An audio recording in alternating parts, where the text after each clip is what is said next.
True or false? Emotional intelligence is important in the workplace. It's a great question.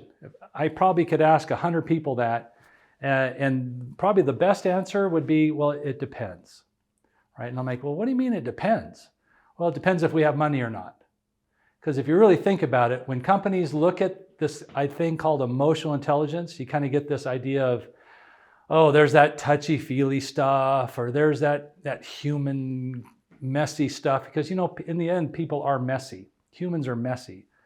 And a lot of leaders today that end up at a senior leadership position, they don't like to deal with that mess. They just want to get the results. They want to get the organization moving forward. They want to accomplish goals. Anytime the business is beginning to struggle or things are slowing down, what's the first thing to go?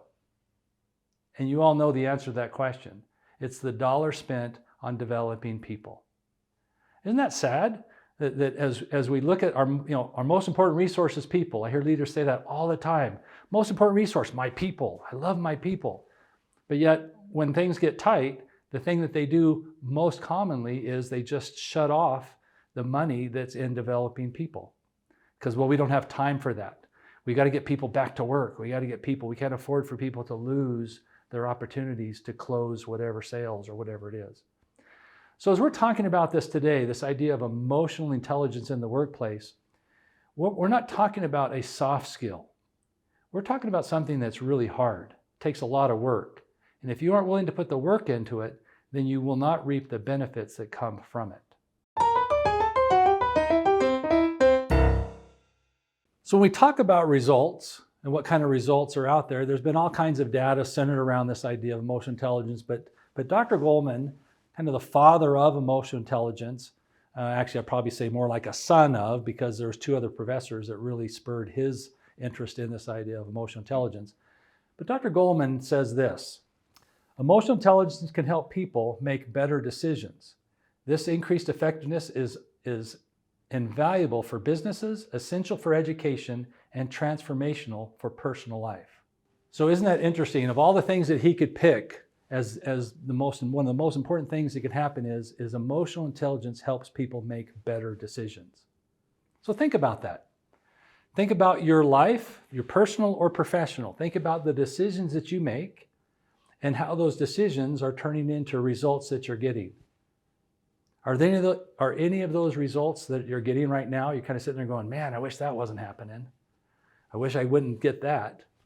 In fact, a lot of my kids growing up, they wanted to behave a certain way, but then when it came time for the consequence of their action, they're kind of like, well, I don't want that consequence. I'm like, well, it doesn't work that way. You pick up this end of the stick, what comes with it is the other end of the stick. You don't get to choose. And a lot of times in our organizations, I see leaders doing the same thing. I want to behave this way towards the humans in my organization, but I want them to produce this way. It doesn't work that way. So now, if you want people to produce this way, then you need to behave in ways which will help them to produce that way. And that responsibility lies wholly on you as a leader, or me as an individual, right, to develop this thing called emotional intelligence. So I said earlier that this thing called emotional intelligence isn't a soft skill. Take it out of that bucket. It's a hard skill. And what it means is it takes deliberate work, it takes deliberate effort. And the reason why people just blow it off as a soft skill is because they don't really want to put the work and effort into it. And so now this is your opportunity to say, well, if it's a hard skill, then what are the things that I need to do to develop that skill? I'd like to share with you 4 things that you can do to develop this idea of becoming more emotionally intelligent. Number 1, as we already talked about, work on making better decisions. Look at the decisions, pause, take some time before you make the decision. And really weigh, if I made this decision, what would happen? If I make this decision, what would happen? How will people react? How will I react? How will I respond? And as you stop and pause and really focus on making better decisions, that in and of itself will help you in growing and becoming more emotionally intelligent. Second thing it does, it helps you resolve conflict.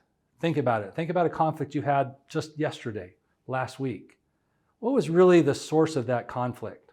I almost guarantee you it was a misunderstanding, it was a lack of clarity, it was a lack of communication, all which are critical, skills that we learn and develop in this thing called emotional intelligence.